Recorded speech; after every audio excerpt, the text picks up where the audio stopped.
Bicara tentang kota Cirebon, kota yang memiliki 4 keraton ini tentu tak akan bisa lepas dari peran Sunan Gunung Jati yang merupakan leluhur para sultan di tanah Cirebon. Ada banyak fakta menarik berkaitan tentang kota Cirebon, juga tentang sosok Sunan Gunung Jati, sosok yang lebih dikenal secara luas sebagai salah satu anggota Wali Sanga. Sunan Gunung Jati yang bernama asli Syarif Hidayatullah adalah cucu dari Raja Pajajaran, yaitu Prabu Jayadewata bergelar Sri Baduga Maharaja yang memerintah Pajajaran pada tahun 1482 hingga 1521. Prabu Jayadewata di tengah masyarakat tanah Sunda lebih dikenal dengan nama Prabu Siliwangi. Sunan Gunung Jati merupakan putra dari Dewi Rara Santang. Namun ada dua versi terkait ayahnya. Ada yang menyebut bahwa ayahnya adalah penguasa Mesir. Namun dalam versi lain, ada juga yang menyebut Syarif Abdullah Umdatuddin Azmat Khan, ayahnya adalah Raja Campa yang berkuasa pada tahun 1471 hingga wafatnya pada tahun 1478. Sunan Gunung Jati mendapat tahta Kesultanan Cirebon dari Raden Walang Sungsang atau lebih dikenal sebagai Pangeran Cakrabuana, yang tak lain adalah pamannya sendiri. Pangeran Cakrabuana merupakan pendiri sekaligus raja pertama Kesultanan Cirebon. Hanya saja pada masa pemerintahan Cakrabuana, Cirebon masih dianggap kerajaan otonom di bawah Pajajaran. Cirebon saat itu masih memberikan upeti pada Pajajaran. Namun pada masa pemerintahan Sunan Gunung Jati, Kesultanan Cirebon kemudian menolak membayar upeti. Hal ini sekaligus memproklamirkan bahwa Cirebon menjadi negara berdaulat dan tidak lagi di bawah Pajajaran, kerajaan kakeknya, yaitu Prabu Siliwangi. Paman Sunan Gunung Jati yang lain dari keturunan Prabu Siliwangi yang terkenal adalah Pangeran Sengara atau lebih dikenal sebagai Raden Kian Santang. Adik bungsu dari Pangeran Cakrabuana ini kemudian ikut pindah ke Cirebon ketika mengiringi utusan dari Pajajaran. Di masa lalu, konon terdapat puluhan naskah yang menjelaskan tentang silsilah Syarif Hidayatullah yang kemudian diklaim oleh beberapa pihak dan menimbulkan kesimpang siuran. Kesimpang siuran ini membuat Pangeran Wangsakerta bersama para ahli-ahli di bidangnya mengadakan penelitian, penelusuran, serta pengkajian kembali naskah-naskah tersebut. Penelitian ini dilakukan pada saat pertemuan agung para cerdik cendekia senusantara dan mancanegara yang terjadi pada tahun 1677 Masehi di Cirebon yang dikenal sebagai Gotra Sawala. Dari sini ada suatu hal yang sangat menarik dan sangat luar biasa sekali terkait Gotra Sawala. Pertemuan yang dipimpin dan diprakarsai oleh Pangeran Wangsakerta ini juga dimaksudkan untuk memenuhi amanat ayahanda Pangeran Wangsakerta, yaitu Panembahan Girilaya yang merupakan Sultan Cirebon ketiga. Amanat ini berisi permintaan agar Pangeran Wangsakerta menyusun naskah sejarah kerajaan-kerajaan di Nusantara. Ini adalah suatu kesadaran literasi yang sangat luar biasa yang pernah terjadi pada abad 17. Gotra Sawala atau pertemuan kaum cerdik cendekia ini bahkan lebih dari sekedar seminar atau simposium. Ini karena hasil dari pertemuan tersebut yang sangat penting adalah tersusunnya banyak sekali pustaka-pustaka sejarah. Pustaka-pustaka itu antara lain adalah Kitab Negara Kertabumi yang disusun pada tahun 1680, Pustaka Raja-Raja Ibumi Nusantara, dan Pustaka Pararaton Ibumi Jawa Dipa.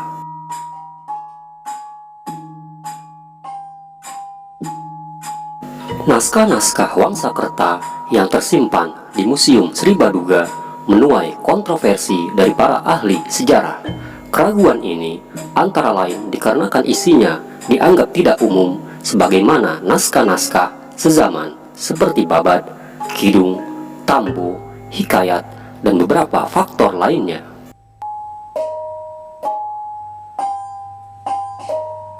Nama Pangeran Wangsakerta tercatat dalam catatan harian VOC Dalregister.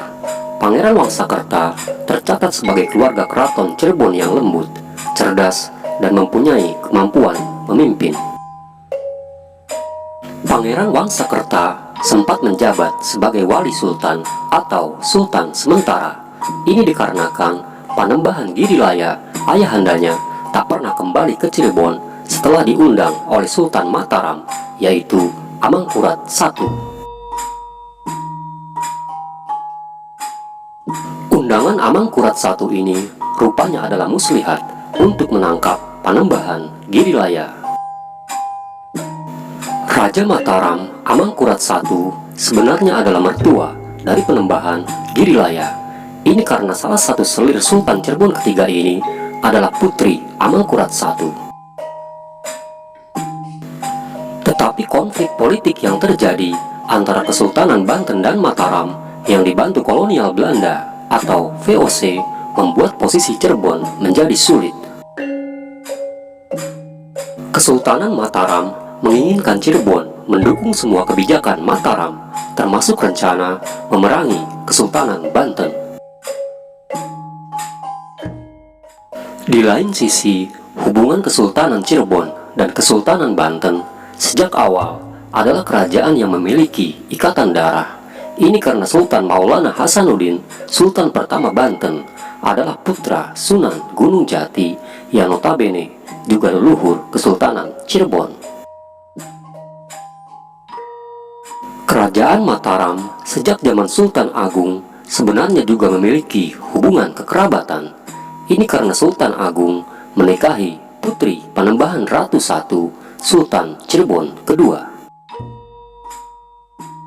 Perebutan pengaruh antara Banten dan Mataram inilah yang akhirnya membuat Panembahan Girilaya menjadi korban dan ditahan hingga meninggal dunia dan dimakamkan di Mataram. Panembahan Girilaya adalah nama setelah beliau wafat karena memang beliau dimakamkan di Bukit Giri. Nama aslinya adalah Pangeran Putra dengan gelar Panembahan Ratu kedua.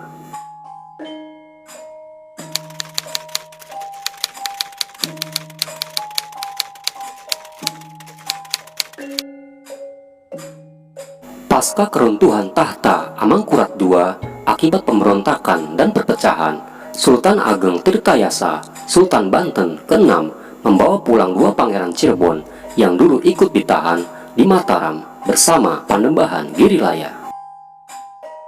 Kepulangan dua pangeran ini mengawali terpecahnya Kesultanan Cirebon menjadi tiga: Kasepuhan, Kanoman, dan Kacirebonan.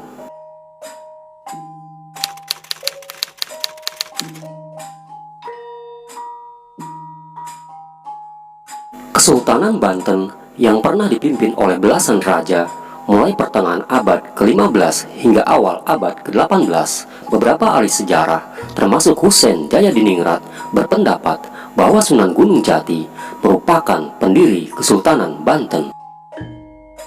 Namun tahta Kesultanan Banten diserahkan kepada putranya, Maulana Hasanuddin, Sultan pertama Banten, yang memiliki nama lain, Pangeran Sabakingkin.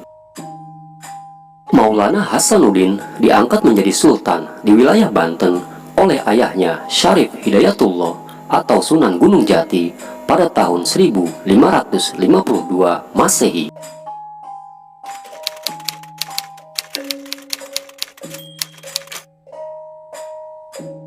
Tanggal 22 Juni ditetapkan sebagai hari ulang tahun Ibu Kota Indonesia, yaitu DKI Jakarta. Penetapan tanggal ulang tahun kota Jakarta ini berdasarkan tanggal penaklukan Sunda Kelapa. Sunda Kelapa yang diduduki oleh Portugis ditaklukkan oleh pasukan Fatahillah pada tanggal 22 Juni 1527 Masehi. Lalu apa kaitan ulang tahun ibu kota Jakarta tersebut dan tanah Cirebon? Identitas Fatahillah masih menjadi perdebatan di kalangan sejarawan. Ada yang menyebut bahwa Fatahillah adalah panglima perang Kesultanan Demak, Namun ada juga yang menyebut bahwa Fathahillah sebenarnya adalah Sunan Gunung Jati. Tetapi terlepas dari perdebatan identitas Fathahillah, Kesultanan Cirebon memiliki andil besar dalam upaya penaklukan Sunda Kelapa yang pernah diduduki oleh Portugis.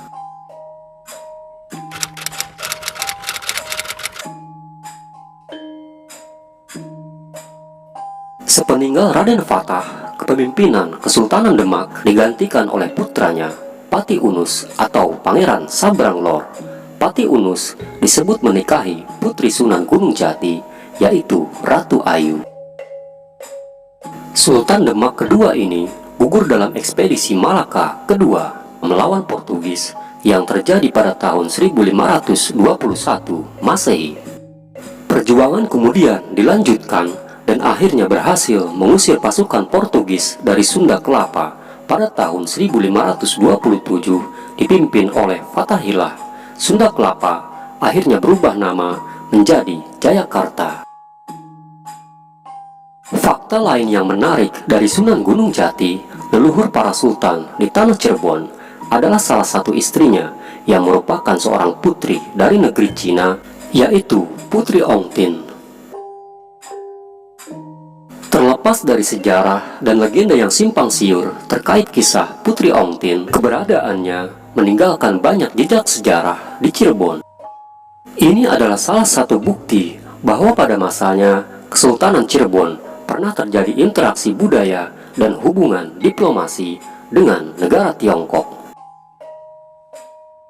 Makam Putri Ong Tin saat ini terdapat dalam areal pemakaman Sunan Gunung Jati. Pengaruh budaya Cina tak hanya terlihat dari ornamen-ornamen keraton-keraton di Cirebon, tetapi dengan banyaknya menempel keramik dan porselen, baik berupa piring yang menempel di dinding-dinding keraton, juga peninggalan guci-guci di areal pemakaman Sunan Gunung Jati.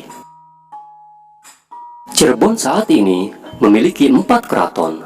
Yang pertama adalah Keraton Kasepuhan, yang kedua adalah Keraton Kanoman, ketiga adalah Keraton Kacirebonan, dan yang keempat adalah Keraton Keprabonan. Terpecahnya Kesultanan Cirebon sejak awal tentu saja tidak bisa terlepas dari konflik yang terjadi baik dari eksternal maupun internal Kesultanan itu sendiri. Kota Cirebon saat ini menjadi salah satu destinasi wisata sejarah, wisata religi, dan tentu saja menyuguhkan kekayaan budaya dan aneka ragam kulinernya. Ada sega jamblang, empal gentong, batik, dan tak lupa alunan musik yang khas bernama Tarling Cirebonan.